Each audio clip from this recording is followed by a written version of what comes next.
దేవుని పరిశుద్ధ నామానికి మహిమ కలుగును గాక. హల్లెలూయా. అందరూ బాగున్నారా? ఆగస్టు నెల మొదటి ఆదివారంలోనికి మనం ప్రవేశించాం.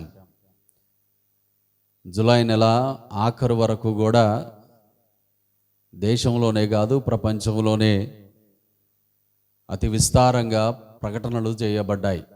దేని గురించి అంటే ఆగస్టు నెలలో థర్డ్ వేవ్ రాబోతుంది అని. నిన్న నా స్నేహితుడు ఒకడు నన్ను గలవడానికి వచ్చినప్పుడు ఆయన నాతో ఇలాగ మాట్లాడుతూ అంటున్నాడు, ఫస్ట్ వేవ్ వచ్చినప్పుడు పలానా దగ్గర పలానా ఏరియాలో ఒక వ్యక్తికి కరోనా వచ్చిందా, అయ్యో ఒకళ్ళు చనిపోయారా అని ఎవరి గురించో విని చింతించడం మనం చూసాం. మనం కూడా చింతించాం. అలాగా వ్యాధిన పడిన వారందరి కొరకు ప్రార్థనలు చేశాం. చనిపోయిన కుటుంబాల కొరకు కూడా మన వ్యక్తిగత ప్రార్థనల్లో జ్ఞాపకం చేసుకున్నాం. ఇలా మొదటి వేవ్ ముగిసిపోయింది, రెండవ వేవ్ వచ్చింది. సెకండ్ వేవ్ వచ్చేసరికి పరిస్థితులు ఎలా మారిపోయాయో గమనించండి ఒకసారి. ఫస్ట్ వేవ్లోనేమో పలానా ప్రాంతంలోనా అనే దగ్గర నుండి సెకండ్ వేవ్కి వచ్చేసరికి అయ్యో మా బంధువుల్లోనే, మా ఇంటి వారిలోనే, మా చుట్టుపక్కల వారికే, మా ఇంటి పక్కన వారికే అనే స్థాయికి సెకండ్ వేవ్లో మనం వచ్చేసాం ప్రియులారా. థర్డ్ వేవ్ ఎలా ఉండబోతుందో చూడండి. ఇక మరి థర్డ్ వేవే కాదు, ఇంచుమించు 5 నుండి 7 వేవ్స్ ఉండబోతూ ఉన్నాయి. ఫస్ట్ వేవ్ పోయింది, సెకండ్ వేవ్ పోయింది. By God's grace we are saved, many are saved. కానీ థర్డ్ వేవ్ ఎలా ఉండబోతుందో ఒకసారి ఊహించుకుంటేనే చాలా భయం గొలిపేదిగా అనిపిస్తుంది. థర్డ్ వేవ్ విపరీత పరిస్థితులను ప్రపంచంలో కలుగజేయనై ఉన్నది. మరి ఇలాంటి పరిస్థితులలో మనం చేయాల్సింది ఏంటి అంటే, దేవుని దృష్టికి యథార్థమైన వారిగా దేవుడు మనకిచ్చినది ఏదైతే ఉందో అది మన ఆత్మీయత కావచ్చు, మన పరిశుద్ధత కావచ్చు, మన నీతి కావచ్చు, దేవుడు మనకిచ్చిన పరలోక రాజ్య పౌరసత్వం కావచ్చు.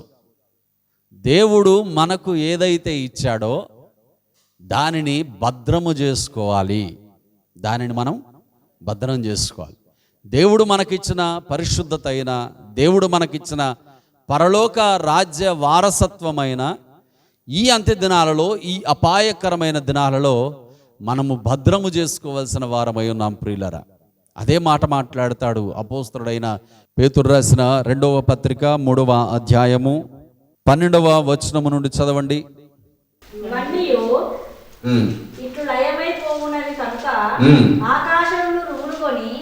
ఆకాశములు రవులుకొని లయమైపోవునట్టియు పంచభూతములు మహావేంద్రముతో కరిగిపోవునట్టియు దేవుని దినపు రాకడ కొరకు కనిపెట్టుచు దానిని ఆశతో అపేక్షించుచు మీరు పరిశుద్ధమైన ప్రవర్తనతోనూ భక్తితోనూ ఎంతో జాగ్రత్త గలవారై ఉండవలెను. అయినను మనమాయన వాగ్దానమును బట్టి క్రొత్త ఆకాశముల కొరకును క్రొత్త భూమి కొరకును కనిపెట్టుచున్నాము. వాటి యందు నీతి నివసించును. ప్రియులరా, వీటి కొరకు మీరు కనిపెట్టువారు గనుక శాంతము గలవారై ఆయన దృష్టికి నిష్కలంకులుగాను నిందారహితులుగాను కనబడునట్లు జాగ్రత్త పడుడి. ప్రియా దేవుని సంగమా, ప్రియా దేవుని బిడ్డలారా, ఈరోజు విస్తరించే వాక్యబోధ చేయాలని నేను ఆశపడట్లేదు. కానీ కొన్ని హెచ్చరిక మాటలు, కొన్ని ముందస్తు మాటలు మీకు తెలియజేయాలనే ఒక ఆత్మ ప్రేరేపణతో నిన్నున్నాను ప్రియులరా. దేవుని వాక్యం అంటుంది మనము జాగ్రత్త పడేవారమై ఉండాలి అంటుంది. దేవుని వాక్యం అంటుంది మనము జాగరూకులమై ఉండాలి అంటుంది. ఎందుకు జాగరూకులమై ఉండాలి, ఎందుకు జాగ్రత్త పడేవారిగా ఉండాలి అంటే, దేవుడు మనకిచ్చిన పరిశుద్ధతను, దేవుడు మనకిచ్చిన నీతిని దేవుడు మనకిచ్చిన భక్తిని, దేవుడు మనకిచ్చిన తన యొక్క స్వరూపమును దేవుని ఎదుట మనము కాపాడుకొనుట కొరకు జాగ్రత్త గలవారమై జాగరూకులమై ఉండాలట ప్రియులారా. ఇలాగ జాగరూకులమై ఉండడము ద్వారా, జాగ్రత్త గలవారమై ఉండుట ద్వారా మనము రాబోతున్నటువంటి క్రొత్త ఆకాశములు, క్రొత్త భూమిలో ఉండే యోగ్యతను మనము స్వతంత్రించుకుంటాము. ఆమేన్. దేవుడు ఈ భూమిని, ఇప్పుడు మనకు కనబడుతున్న ఈ భూమిని, ఇప్పుడు మనకు కనబడుతున్న ఈ ఆకాశాన్ని, ఈ సమస్తాన్ని కూడా అగ్ని కొరకు సిద్ధపరిచాడట. చదవండి లేఖనాన్ని, 3వ అధ్యాయము 7వ వచనం. అయితే ఇప్పుడున్న ఆకాశమును భూమియు భక్తిహీనుల తీర్పును నాశనమును జరుగుదినము వరకు అగ్ని కొరకు నిలువ చేయబడినదై అదే వాక్యం వలన భద్రము చేయబడి ఉన్నది. ఇప్పుడున్న ఈ భూమి, ఇప్పుడున్న ఈ ఆకాశములు, ఈ సమస్తము కూడా అగ్ని కొరకు భద్రము చేయబడి ఉన్నాయట ప్రియులారా. అగ్ని కొరకు భద్రము చేయబడి ఉన్నాయి అంటే ఒకరోజు రాబోతూ ఉంది, ఆ దినాన దేవుడు ఈ ఆకాశములను, ఈ భూమిని సమస్తాన్ని కూడా అగ్నితో కాల్చివేయనై ఉన్నాడు. అలా కాల్చివేసిన తర్వాత దేవుడు క్రొత్త ఆకాశములను, క్రొత్త భూమిని కలుగు చేస్తాడు. ఆ క్రొత్త ఆకాశములలో, క్రొత్త భూమిలో సమస్తము నీతే ఉంటుందని వాక్యం మాట్లాడుతుంది. ఆ నీతి గల క్రొత్త భూమిలో మనము ఉండబోతూ ఉన్నాము. ఆమేన్, ఆమేన్. అందుకే దేవుని వాక్యం అంటుంది ప్రియులారా, క్షయమైపోయే మన ఈ గుడారము అంటుంది. ఈ దేహాన్ని దేవుడు గుడారముతో పోల్చాడు. గుడారము అంటే నివసించు ఇల్లు అని అర్థం. ఈ దేహాన్ని దేవుడు ఒక ఇల్లుతో పోల్చాడు. అయితే ఈ ఇల్లట క్షయమైపోతుందట, లయమైపోతుందట. ఈ ఇంటికి ఒక డెడ్ పాయింట్ ఉందట, ఒక ఎక్స్పైరీ డేట్ ఉందట. అయితే ఈ ఎక్స్పైరీ డేట్ కలిగిన ఈ దేహానికి దేవుడు అమర్త్యతను కలుగజేస్తూ ఉన్నాడు. అంటే దేవుడు శాశ్వత కాలం బ్రతికే గొప్ప భాగ్యాన్ని ఇస్తూ ఉన్నాడు. ఒక మాటలో మనకు అర్థం అవ్వాలి అంటే అక్షయతను కలుగజేస్తూ ఉన్నాడు. దేవుడు యుగయుగాలు జీవించే స్థితిని ఇస్తూ ఉన్నాడు. దానినే మనము నిత్య జీవము అంటాం. చెప్పండి, ఏమంటాం? నిత్య జీవము అంటాం. అంటే మరణము లేని శాశ్వత కాలము జీవించే జీవితము, జీవము అని అర్థం.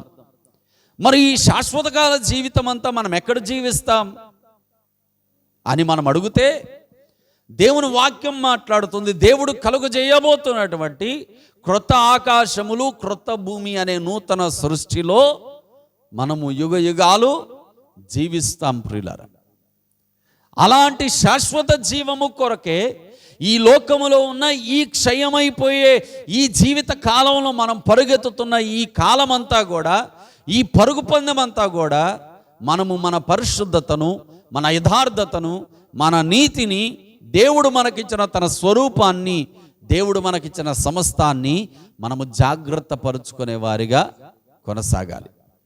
ఇలాగ మనం జాగ్రత్త పరుచుకోవడానికి పరుగెత్తుతున్న ఈ పరుగు పందెంలో, ప్రయత్నం చేస్తున్న ఈ ప్రయత్నంలో ప్రియులరా, మనలను మోసం చేయడానికి, మనలను మోసం చేసి మనలో ఉన్న సమస్తాన్ని దొంగిలించడానికి సాతాను అనేక విధాలుగా ప్రయత్నం చేస్తూ ఉంటాడు.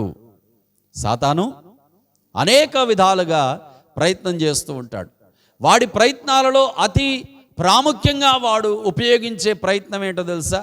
చదవండి లేఖన భాగాన్ని, మత్తయి రాసిన సువార్త 24వ అధ్యాయము, మత్తయి రాసిన సువార్త 24వ అధ్యాయము 23వ వచనము నుండి చదువుకుందాం. ఆ కాలమందు ఎవడైనను, చాలా జాగ్రత్తగా వినాలి ఈ మాటలు మీరు. ఆ కాలమందు ఎవడైనను ఇదిగో క్రీస్తు ఇక్కడ ఉన్నాడు, అక్కడ ఉన్నాడు అని చెప్పిన ఎడల నమ్మకుడి. అబద్ధపు క్రీస్తులను, అబద్ధపు ప్రవక్తలను వచ్చి సాధ్యమైతే ఏర్పరచబడిన వారిని సహితము మోసపరచుటకై గొప్ప సూచక క్రియలను, మహత్కార్యములను కనబరచెదరు. దేవునికే మహిమ కలుగునుగాక. హల్లెలూయా.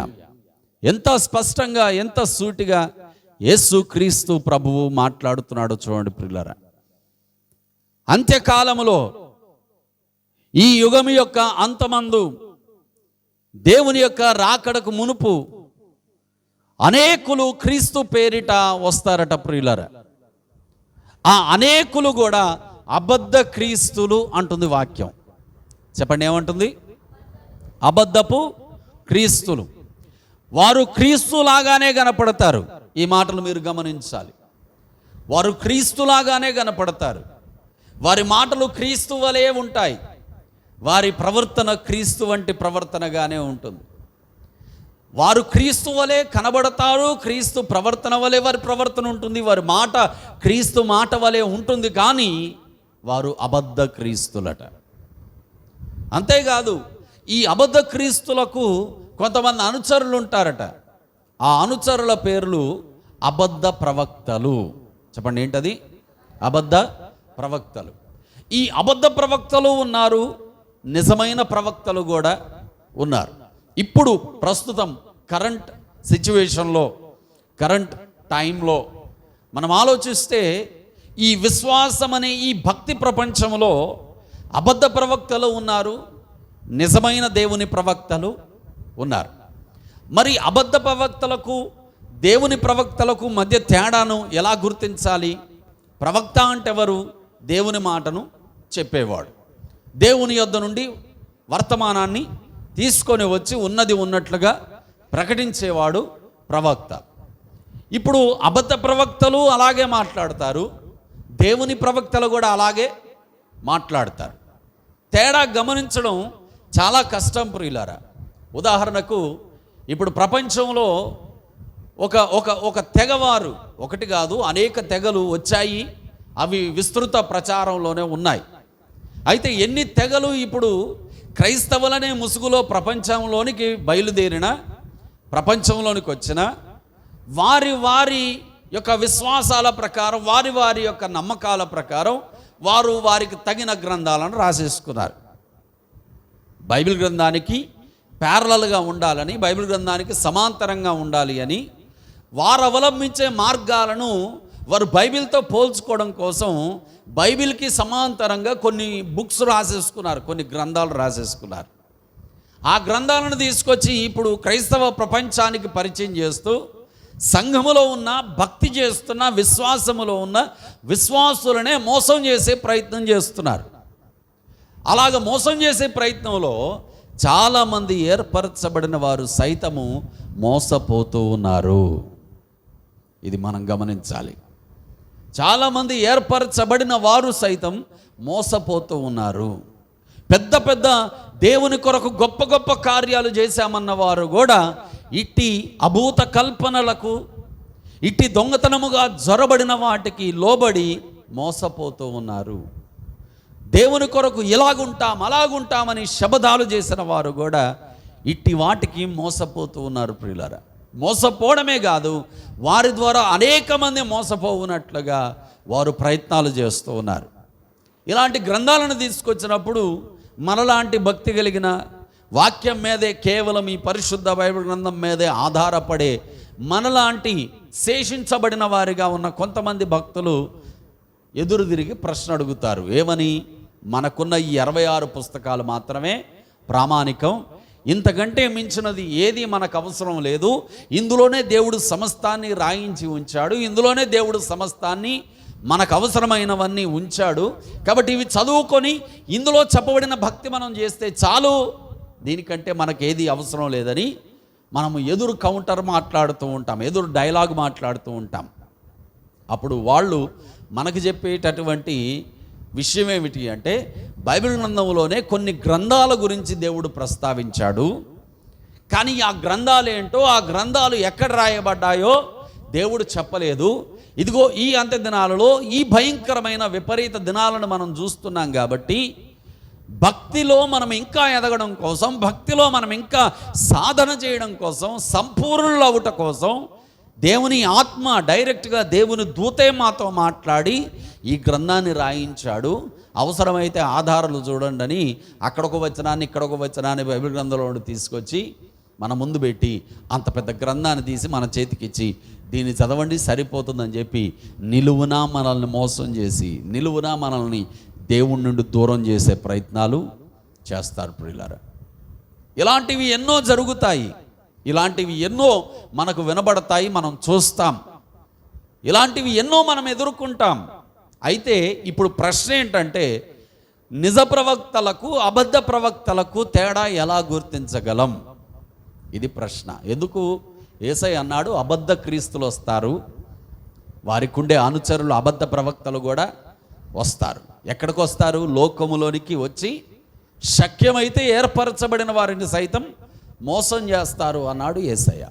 మరి అబద్ధ ప్రవక్తలను ఎలాగ గుర్తించడము అంటే, అబద్ధ ప్రవక్తలు అన్నీ చెబుతారు కానీ వాక్యం చెప్పరు. ఇదే తేడా.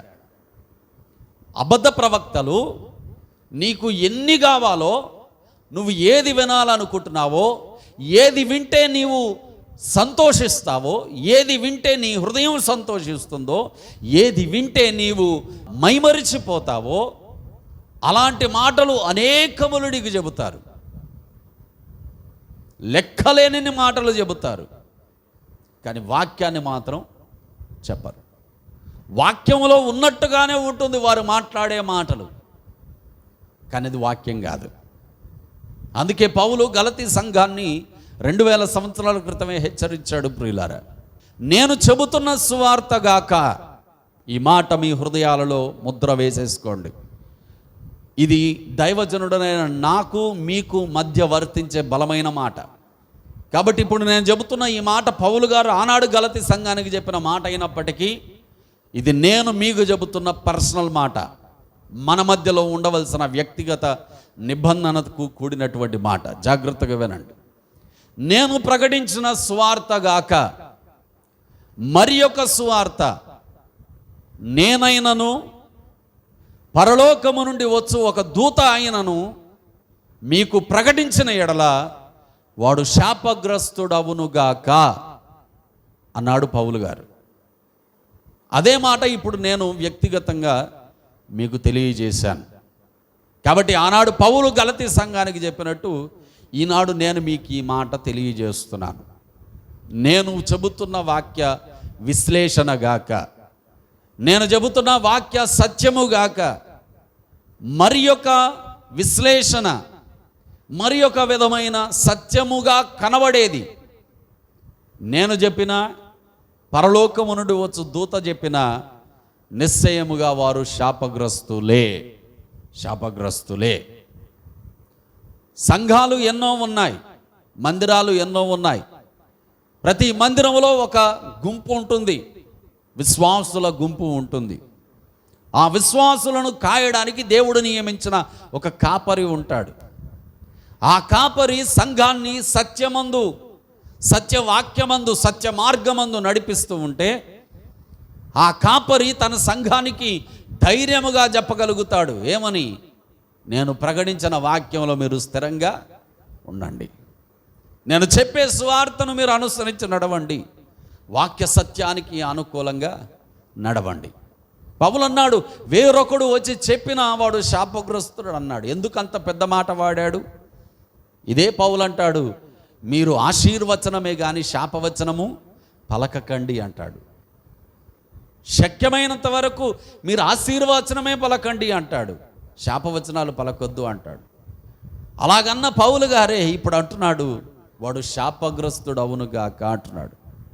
ఎందుకన్నాడు ఆ మాట అనంటే, ఒక మాట లింక్ కలుపుతూ ఉంది ప్రియులరా. మరి యొక్క, చెప్పండి ఏంటది? మరి యొక్క. నేను ప్రకటించు సువార్త గాక అన్న తర్వాత మరి యొక్క సువార్త అన్నాడు. పౌలు ప్రకటించిన సువార్త, ఈ మరి యొక్క సువార్తలో సువార్త కామన్గా ఉంది. ఆ సువార్తను తీసి పక్కన పెడితే చివరికి తేలే పదం మరి యొక్క. ఇది పసిగట్టాలి మనం, ఇది పసిగట్టాలి మనం. ఇది పసిగట్టాలి అంటే ఇది చదవాలి. ఆమేన్. ప్రపంచ క్రైస్తవ జనాంగానికి దేవుడిచ్చిన ఏకైక నియమావళి, ఏకైక నిబంధన ఇదిగో ఇదే. ఇది చదవాలి.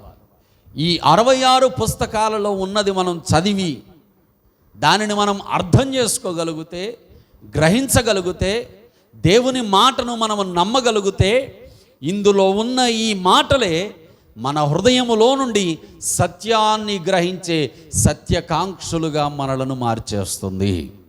ఆమేన్, ఆమేన్. అప్పుడు ఎవరో వచ్చి మీకు చెప్పాల్సిన అవసరం లే, ఫలానా వారు అబద్ధ ప్రవక్తలు, ఫలానా వారు నిజమైన ప్రవక్తలని. ఆటోమేటిక్గా వారి క్రియలను బట్టి, వారి బోధనను బట్టి ఎవరు అబద్ధ ప్రవక్తలో, ఎవరు నిజమైన ప్రవక్తలో మీరే తేడా పసిగట్టేయగలరు. ప్రియులారా, తేడా పసిగట్టేయగలరు. అందుకే అంటున్నాను, అన్నీ చెబుతారు కానీ ఇది చెప్పరు. ఒకడంటాడు, ఇదిగో నేను ప్రవచిస్తున్నాను, ఆకాశము నుండి మీ ఇండ్లల్లో బంగారం కురుస్తుందట, గోల్డ్ కాయిన్స్ కురుస్తాయటండి. ప్రవచనం అటది.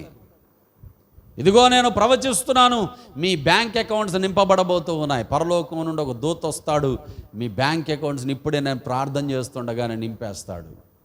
ప్రవచనం అట. ఒకడు ప్రవచిస్తున్నాడు, ఇదిగో ఇలాగవ్వబోతుంది, అలాగవ్వబోతుంది, ఇది జరగబోతుంది, అది జరగబోతుంది, ఇలాగ మారిపోబోతుంది, అలాగ మారిపోబోతుంది. ప్రవచనాలు అటండి ఇవి. ఒకడంటాడు, ఇదిగో నేను ప్రవచనం చెబుతున్నాను, I'm a prophet. Me ATM card number చెబుతా, మీ బ్యాంక్ అకౌంట్ నెంబర్ చెబుతా.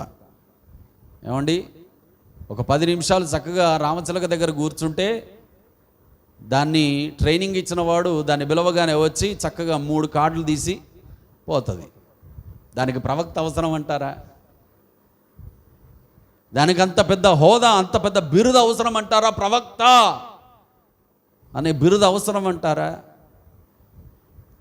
ఒకడంటాడు, బీదలకు సువార్త ప్రకటింపబడుతుంది అని వాక్యం మాట్లాడుతుంది.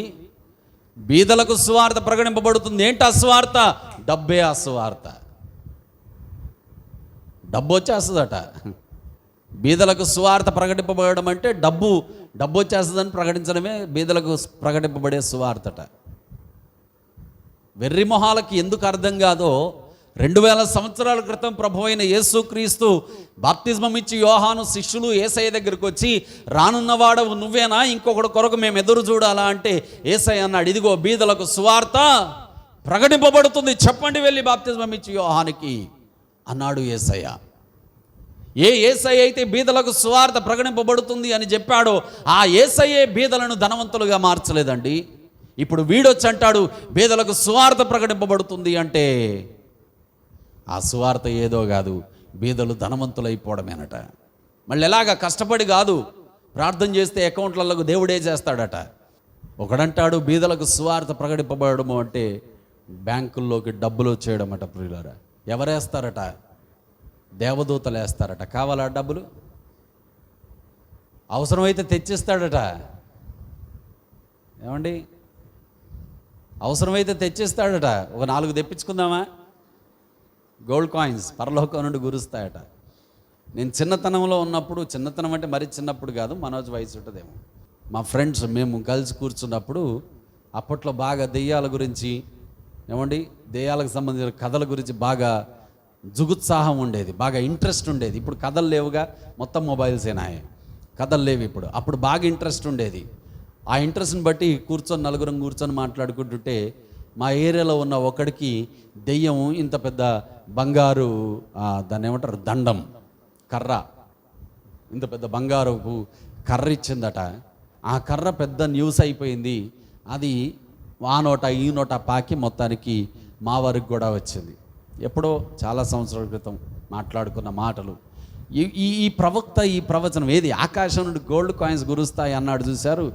ఈ ప్రవచనం చెప్పేసరికి అది గుర్తొచ్చింది ఎమ్మటే నాకు. ఏది? దెయ్యము దాని మాటకు ఎవరైతే లోబడ్డానికి ఇష్టపడతారో వాళ్ళకి బంగారు కడియాలు, బంగారు రాడ్లు, బంగారు నాణ్యాలు ఇస్తుందట దెయ్యం. నాకు తెలియదు.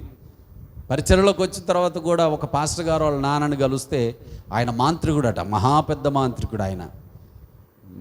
ఒకనొక టైం వరకు మన మినిస్ట్రీలో చేశాడు ఆ తమ్ముడు పరిచర్య. వాళ్ళ నాన్నతో మాట్లాడుతున్నప్పుడు ఆయన ఒకప్పుడు ఆ ప్రాంతాలలో పెద్ద మాంత్రికుడట. ఆయన చెప్పాడు, నేను దెయ్యాలతో ఉన్నప్పుడు, దెయ్యాలతో మాట్లాడేటప్పుడు ఆ దెయ్యాలు నా దగ్గరికి వచ్చి బంగారపు వస్తువులు ఇచ్చేవి. అవి నిజమే అనిపించింది నాకు. ఎందుకంటే ఆయన మహా పెద్ద మాంత్రికుడు, మారాడు, యేసుక్రీస్తుని అంగీకరించాడు. ఇప్పుడు చనిపోయాడు పెద్ద ఆయన చనిపోయాడు, దేవుని దగ్గరికి వెళ్ళిపోయాడు. ఆయన చెప్తాడు సాక్ష్యం, నేను ఒకప్పుడు ఇలాగ ఉండేవాడిని, మంత్రాలు చేసేవాడిని. నేను దెయ్యాలను రమ్మన దగ్గరకు వెళ్ళి అక్కడ కూర్చొని వాటితో టైం స్పెండ్ చేసినప్పుడు అవి నాకు బంగారు వస్తువులు ఇచ్చేవి.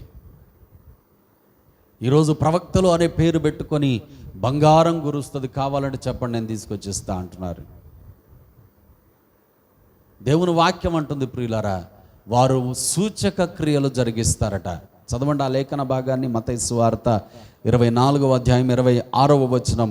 వారిని సైతం మోసపరచుటకై గొప్ప సూచక క్రియలను మహత్కార్యములను కనబరిచెదరు. ఎంత స్పష్టంగా అంటున్నాడండి యేసయ్య. ఎవరు కాదనలేని సత్యం మాట్లాడుతున్నాడు యేసయ్య. ఈరోజు దేవుని వాక్య సత్యానికి ఆకర్షింపబడి వాక్య సత్యములోనే కొనసాగి దేవుడు నిర్మించనై ఉన్న ఆ క్రొత్త ఆకాశములలో, ఆ క్రొత్త భూమిలో యుగ యుగాలు పరిశుద్ధుడైన దేవుని ముఖాముఖిగా చూస్తూ వారి నిత్య జీవమంతా గడపాలని ఆశపడి వాక్య సత్యములో నిలబడినటువంటి భక్తులు అబద్ధ ప్రవక్తలను గుర్తుపట్టడానికి యేసయ్య చెబుతున్నటువంటి ఖచ్చితమైన ఆనవాళ్ళు ప్రియులారా. ఏర్పరచబడిన వారిని సైతం మోసం చేయడానికట వారు మహత్కార్యాలు చేస్తారట, గొప్ప సూచక క్రియలు చేస్తారట. అబద్ధ ప్రవక్తలు ఒకడంటాడు, కొన్ని వేల మంది ప్రజలు చూస్తూ ఉండగా వేదిక మీద నిలబడి లూసిఫర్ వచ్చిందంటాడు. లూసిఫర్ అట ఒక ఆమెను పట్టిందట, ఆమె వచ్చిందట స్టేజ్ మీదకి. ఇప్పుడు వీడు పిలవగానే ఇప్పుడు ఈ దొరవారు ఆమెతో మాట్లాడుతూ, లూసిఫర్ వచ్చావా అని అంటే ఆమె ఏదో ఇట్లా అట్లా అట్లా చేసి మొత్తానికి ఉఫ్ అనగానే కింద పడిపోయి ఆ లూసిఫర్ వెళ్ళిపోయిందట. ఉఫ్ అంటేనే లూసిఫర్ వెళ్ళిపోతే యేసు శిలువ మీద మరణించాల్సిన అవసరం ఏముందండి? ఒక ఊదుడికే లూసిఫర్ వెళ్ళిపోతే ఏమండి, శిలువ మీద యేసు మరణించి తన ప్రాణమిచ్చి మనలను వాడి బంధకముల నుండి విడిపించాల్సిన అవసరం ఏముంది? ఉఫ్ అంటే సరిపోదా? ఉఫ్ అంటే సరిపోదా? చెప్పరే. ఇలాంటివి జరుగుతూ ఉన్నాయి ప్రియులారా. ఈరోజు ఒకవేళ మన దగ్గరకు ఇవి రాకపోవచ్చేమో, కానీ రేపనే రోజున వస్తుంది. అది వచ్చినప్పుడు ఈరోజు నేను మీకు ఇచ్చే హెచ్చరిక గుర్తుపెట్టుకోండి. పౌలు గారు అన్నారు, మరి యొక్క సువార్త ఎవడైనా ప్రకటిస్తే ఏమండి వాడు శాపగ్రస్తుడు. మా దైవజనుడు దేవుని వాక్యంలో నుండి మాకు ఇది చెప్పాడా లేదా? మా దైవజనుడు దేవుని వాక్యంలో నుండి చెప్పిన దానికి ఈ వ్యక్తులు చెబుతున్నది సరితూగుతుందా లేదా అని ఇవాల్యుయేట్ చేసుకునే భక్తి విశ్వాసములో మీరు కొనసాగాలి ప్రియులారా. అలాగే మీరు కొనసాగుతూ ఉండడము మిమ్మల్ని మీరు జాగ్రత్తగా కాపాడుకోవడం, దేవుడు మీకు ఇచ్చిన వాటిని భద్రముగా కాపాడుకోవడం ప్రియులారా. ఇలాంటి భయంకరమైన విపరీత దినాలలో, విపరీత పరిస్థితులలో మీరు ఇలాగా మీ భక్తి జీవితాలను కాపాడుకుంటూ, మీ పరిశుద్ధతను కాపాడుకుంటూ, మీ యథార్థతను కాపాడుకుంటూ, మీ నీతిని కాపాడుకుంటూ మీ విశ్వాస పరుగు పందెంలో మీరు కొనసాగడం, మీరు పరుగెత్తడము దేవుని దయాపూర్వక సంకల్పమై ఉన్నది. Amen, amen. మీ భక్తిని, మీ విశ్వాసాన్ని, మీ యథార్థతను, మీ పరిశుద్ధతను, దేవుడు మీకు ఇచ్చిన తన పరలోక వారసత్వాన్ని మీరు కాపాడుకుంటూ మీ విశ్వాసంలో పరుగెత్తడము అనేది దేవుడు మనకు అనుగ్రహించిన తన దయాపూర్వక సంకల్పం. ఆ సంకల్పాన్ని నెరవేర్చువారిగా మనం ఉన్నామో లేదో ఒక్కసారి విమర్శ చేసుకుందాం. ఒక్కసారి మనల్ని మనం విమర్శ చేసుకుందాం ప్రియులారా. అలా విమర్శ చేసుకోవడం వలన మనకు ఎంత మనం జాగ్రత్తలో ఉంటున్నామో, ఎంత మనం కాపాడుకోగలుగుతున్నామో మనకు అర్థమవుతుంది. ఎవరో మనల్ని విమర్శ చేయాల్సిన అవసరం లేదు. దేవుడు కూడా వచ్చి ఇదిగో ఇది అని చెప్పాల్సిన అవసరం లేదు. దేవుడు మనకు మనస్సాక్షి ఇచ్చాడు. మనలో మనస్సాక్షి ఉంది. ఆ మనస్సాక్షిని బట్టి విమర్శ చేసుకున్నప్పుడు ఆ విమర్శలో మనము ఏ స్థాయిలో నిలబడగలుగుతున్నాం అనేది మనకు అర్థమవుతుంది ప్రియులారా. కానీ దేవుని వాక్యం అంటుంది, అలా మనం విమర్శ చేసుకుంటూ కొనసాగడం దేవుని దయాపూర్వక సంకల్పం. ఎవరి పట్ల సంకల్పం? మనందరి పట్ల ఆయన సంకల్పం, మనందరి పట్ల ఆయన ప్రణాళిక. కనుక అట్టి సంకల్పాన్ని నెరవేర్చే బిడ్డగా దేవుని ఆత్మను బట్టి పరుగెత్తు. దేవుడు నిన్ను భద్రపరుచుకునే భక్తి జీవితంలో బలపరచునుగాక. మోకరించండి, తలలు వంచండి ప్రియులారా, ప్రార్థన చేసుకుందాం. దేవుడు మనకు భక్తిని, విశ్వాసమును, ప్రేమను, ఇంద్రియ నిగ్రహము గల ఆత్మనిచ్చాడు ప్రియులారా. ఈరోజు ఈ భక్తి, ఈ విశ్వాసం, ఈ ప్రేమ, ఈ నిరీక్షణ రానున్న క్రొత్త ఆకాశములలో, క్రొత్త భూమిలో యుగయుగాలు జీవించుట కొరకు మనం కాపాడుకోవాలి, మనం భద్రం చేసుకోవాలి. అయితే ప్రభు అడుగుతున్నాడు, నిన్ను నువ్వు విమర్శ చేసుకుంటే నిన్ను నువ్వు భద్రం చేసుకోగలవు, నిన్ను నువ్వు కాపాడుకోగలవు, అనేకులను దేవుని కొరకు సంపాదించగలవు. అంత్య దినాలలో శక్యమైతే ఏర్పరచబడిన వారిని సైతం మోసము చేసేవారు బయలుదేరతారు. వారు అన్నీ చెబుతారు కానీ వాక్యం చెప్పరు. వారెన్నో సూచక క్రియలు చేస్తారు, మహత్కార్యాలు చేస్తారు, కానీ దేవుడు వాటిని లక్ష్యం చేయడు. కనుకనే మనం వాక్య సత్యమందు నిలబడే వారిగా ఉండాలి. వాక్యాన్ని చదివేవారిగా, వాక్యాన్ని ధ్యానించేవారిగా, వాక్యానుసారంగా బ్రతికేవారిగా, వాక్యము మీద కట్టబడుతున్న ఇల్లుగా మనముండాలి ప్రియులరా. ప్రభు కోరుకుంటున్నాడు. గమనించగలుగుతున్నావా? గ్రహించగలుగుతున్నావా? ప్రభు కోరిక అర్థం చేసుకోగలుగుతున్నావా? అర్థం చేసుకున్న వ్యక్తివైతే ప్రభుతో చెప్పు, ప్రభువా, కేవలం ఈ జీవిత కాలం మట్టుకే కాదయ్యా, శాశ్వత కాలము నీతో ఉండే ఆ శాశ్వత జీవం కొరకు నీవు నాకు ఇచ్చినది కాపాడుకుంటానయ్యా, నీవు నాకు ఇచ్చినది భద్రం చేసుకుంటానయ్యా, నీవు నాకు ఇచ్చినది జాగ్రత్తగా చూసుకుంటానయ్యా. నీ ఆత్మతో నన్ను నడిపించయ్యా. నీ ఉద్దేశించిన నీ దయాపూర్వక సంకల్పం నెరవేర్చే బిడ్డగా నన్ను నూతన పరిచయ, నన్ను మార్చు ప్రభువా అని ప్రభువుని అడుగు. నన్ను నీ రక్తముతో కడుగయ్యా అని ప్రభువుని అడుగు. నన్ను నూతన సృష్టిగా మార్చయ్యా అని ప్రభువుని అడుగు. ఇది మొదలుకొని నీవు మాట్లాడిన నీ మాటను నేను నెరవేర్చే వ్యక్తిగా నేను ఉంటానయ్యా అని ప్రభువుకు చెప్పు. ప్రభు వింటున్నాడు. ప్రార్థన. మహిమ, ఘనత, ప్రభావములు పొందన అర్హమైన నామము కలిగిన మా యేసుక్రీస్తు ప్రభువా, నిత్య జీవాధిపతి, చీకటిలో ఉన్న మమ్మలను వెలుగులోనికి పిలిచిన దేవా, చీకటి మయమైపోయిన మమ్మలను వెలుగు సంబంధులుగా మార్చిన దేవా, నీ ముఖ కాంతిలో మా రహస్య పాపములు కాల్చివేసి దేవా నీ ఎదుట నిలబడే భాగ్యవంతులుగా చేసిన దేవా మీకు వందనాలు. ఈరోజు మేము ఏమై ఉన్నామో అది కేవలము నీవు మాకిచ్చినది, నీ ద్వారానే మాకు కలిగినది ప్రభువా. కనుక అతిశయ కారణము లేదు, అది కొట్టివేయబడింది. యేసుక్రీస్తునందలి అతిశయమే మమ్మల్ని జీవింపజేస్తూ ఉంది. ఈ అతిశయాన్ని కలిగిన మేము నీవు నిర్మించే నూతన ఆకాశములు, నూతన భూమి అనే నూతన సృష్టిలో ఉండాలి. అలా మేము ఉండాలి అంటే ఈ లోకంలో మమ్మల్ని మేము కాపాడుకోవాలని మీరు మాతో మాట్లాడారు. మీ మాటలు నిజం ప్రభువా, మీ మాటలే సత్యం. నీ మాటలు విన్న నీ ప్రియబిడలైన వారు మేమందరము అలాగా నీ మాటల ప్రకారం, నీ మాటల పైన కట్టబడుతున్న ఇల్లుగా ఉండడానికి సహాయం చేయండి. మమ్మల్ని మేము ప్రభువా సజీవమైన రాళ్ల వలె నీ మందిరముగా కట్టుకునేటటువంటి కృప మాకు దయచేయండి. మమ్మలను బలహీనపరిచి, మమ్మలను మోసము చేసి లోకములోనికి, నాశనములోనికి నడిపించాలనే సాతాను తంత్రములను, సాతాను యొక్క సులువుగా చిక్కులు పెట్టు వాని తంత్రములను జయించే శక్తి గలవారిగా మమ్మల్ని మార్చండి.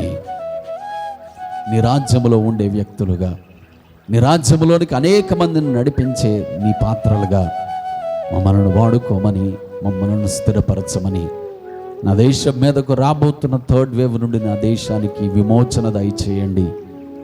ఇప్పుడున్న మనిషి రేపు ఉంటాడో లేడో గ్యారంటీ లేని భయంకరమైన దుర్దినాలు చూస్తూ ఉన్నాం. ప్రభువా, ఇలాంటి అపాయకరమైన దినాలలో ఉండగా అయ్యా, రక్షణ పొందని వారు నశించిపోతే అయ్యా, నీ రక్తం వ్యర్థమైపోద్దయ్యా. నా దేశాన్ని రక్షించండి దేవా. నా దేశం మీద ఉన్న క్షామము, శాపము మీరు కొట్టివేయండి అయ్యా. మీ రక్తాన్ని నా దేశం మీద మీరు కుమ్మరించండి దేవా. మీ గొప్ప ఆత్మను, విమోచన ఆత్మను, తిరిగి బ్రతికింపజేయగలిగిన ఆత్మను నా దేశము మీద ప్రభువా, నా దేశ ప్రజల మీద మీరు కుమ్మరించమని వేడుకుంటున్నానయ్యా. నా దేశానికి రక్షణ దయచేయండి. రానున్న థర్డ్ వేవ్ నుండి విడుదల పొందుటకు గాను నిన్ను ఆశ్రయించే దేశముగా నా దేశము ఉండునుగాక అని ప్రకటిస్తున్నానయ్యా. నా దేశ అధికారులు, నా దేశ పరిపాలకులు, నా దేశ న్యాయాధిపతులు, నా దేశ నాయకులు నీ వైపు చూచే కృప దయచేయండి. నా దేశ ప్రజలందరూ నీ వైపు చూచి రక్షించబడే సహాయము దయచేయండి. ప్రపంచాన్ని వెలిగించండి, ప్రపంచానికి కృప దయచేయండి, ప్రపంచ దేశాలను కూడా కాపాడండి. ఇట్టి తెగుల నుండి విడుదల దయచేయండి. ఇది మా కోరిక ప్రభువా. దేవా, నీ కృప కనబరచండి, నీ కృప కనబరచండి. నీ కృప అయోగ్యులను యోగ్యులుగా చేసేది కదా. నీ కృప ద్వారా ప్రభువా మరి ఒక్కసారి నీ ఆత్మను అయ్యా మా దేశములో, ప్రపంచ దేశాలలో మీరు అల్లాడింపజేయమని వేడుకుంటూ ఉన్నాను. బండ సందులలో నిలబడగల వారిని మీరు లేవనెత్తండి దేవా. నీ కొరకు పంటను కోత కోయు వారిని మీరు పంపండి దేవా. చీకటిలో ఉన్న ప్రజలు గొప్ప వెలుగు చూచున్నట్లుగా నీ సైన్యాన్ని బయలుదేరదీయండి, నీ సమూహాన్ని బయలుదేరదీయండి. వాక్య విత్తనాలను విస్తారంగా వెదజల్లే వ్యవసాయదారులను బయలుదేరదీయండి దేవా. ఆత్మ సంబంధమైన పంటలను సమకూర్చే వారిని లేవనెత్తండి తండ్రి. కృప చూపించండి తండ్రి, కృప చూపించండి. శరణు కోరుతూ ఉన్న అమ్మ దేశం మీద మీ కృప చూపించండి. మహిమ పొందుకొనండి అయ్యా. అయ్యా, రోగులైన వారిని మీ పాదాల దగ్గరికి ఎత్తిపడుతున్నాను. జాలిగల దైవమా, మీ గాయపడ హస్తము చాపి మీరు బాగు చేయండి, మీరు స్వస్థపరచండి.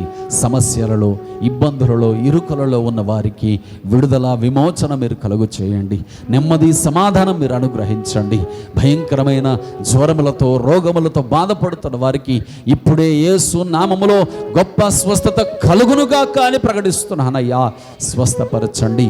అన్నిటికంటే మించి దేవా, సంఘమంతటిని సంపూర్ణమైన భక్తిలో, మాన్యమైన భక్తిలో ప్రభువా మీరు నడిపించండి. మీరే ప్రధాన కాపరిగా ఉండి సంఘాన్ని మీరు నడిపించండి. పరిశుద్ధులందరికీ గొప్ప జయమును మీరు కలుగ చేయండి. మీ కాపుదల దయచేయండి. మహిమ పొందుకొనండి అయ్యా. మీ నామాన్ని హెచ్చించుకొనండి. మహిమ, ఘనత, ప్రభావాలు మీకే చెల్లిస్తూ యేసుక్రీస్తు అధికారము గల నామంలో ప్రార్థిస్తూ ఈ మనవులను వేడుతూ కృపలో మీ అధికారానికి ఒప్పుకుంటున్నాము తండ్రి. Amen, amen.